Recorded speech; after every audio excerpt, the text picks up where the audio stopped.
আসসালামু আলাইকুম প্রিয় দর্শক, আপনাদের সবাইকে স্বাগতম। আজকের ভিডিওতে আমরা দেখব যমুনা নদীর দেশি বা যমুনা নদীর চিতল মাছের পোনা। যারা পুকুরে দেশি মাছ চাষ করতে চান বা উন্নত মানের চিতল মাছের পোনা খুঁজছেন, তাদের জন্য আজকের এই ভিডিওটি। তারা চাইলে আমাদের সাথে যোগাযোগ করে 3 থেকে 4 ইঞ্চি বা 5 থেকে 6 ইঞ্চি চিতল মাছের পোনা সংগ্রহ করতে পারেন। আমরা সারা বাংলাদেশে ডেলিভারির মাধ্যমে এই চিতল মাছের পোনা বিক্রয় করে থাকি। তো মাছ চাষি ভাইয়েরা, এবার আসি মূল ভিডিওতে। চিতল মাছ বাংলাদেশের অন্যতম সুস্বাদু ও উচ্চ মূল্যের দেশি মাছ যমুনা নদীর চিতল মাছের পোনা দ্রুত বৃদ্ধি পায় এবং সঠিক পরিচর্যা করলে ভালো উৎপাদন ও লাভ পাওয়া যায়। তাই অনেক খামারি এখন যমুনা নদীর চিতল মাছের পোনা প্রতি আগ্রহী এবং চাষে আগ্রহী হয়ে উঠেছে।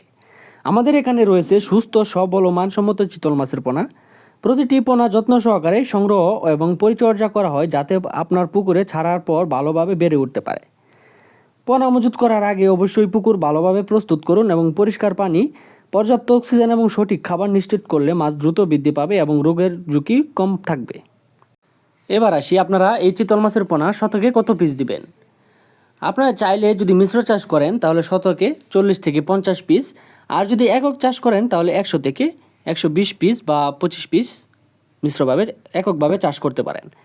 তো মাছ চাষি ভাইয়েরা, এই চিতল মাছের খাবার আপনারা চাইলে বাজার থেকে ফিট খাবার এনেও খাওয়াতে পারেন, বা আপনারা চাইলে আপনার পুকুরে যদি গুঁড়া মাছ থাকে তাহলে ওগুলো খাওয়াতে পারেন। ওগুলো খাওয়ানোই বেটার, কারণ এতে আপনার খাবারের খরচ কম হয় এবং লাভের অংশটুকু বেড়ে থাকে।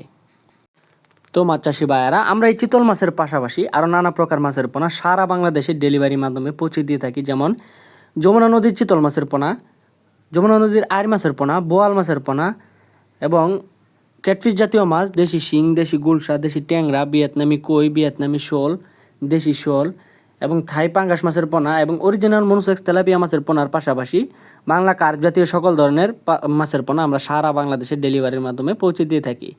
তো মাছ চাষি ভাইয়েরা, আজকের ভিডিওটি এ পর্যন্তই। যাওয়ার আগে একটি কথাই বলে থাকবো, আমার এই ভিডিওটি যদি ভালো লেগে থাকে অবশ্যই একটি লাইক, একটি কমেন্ট করে সাবস্ক্রাইব বাটনটি অন করে দিবেন, যাতে পরবর্তী নিত্য নতুন ভিডিও আসার সাথে সাথে আপনি এই ভিডিওটা দেখতে পারেন।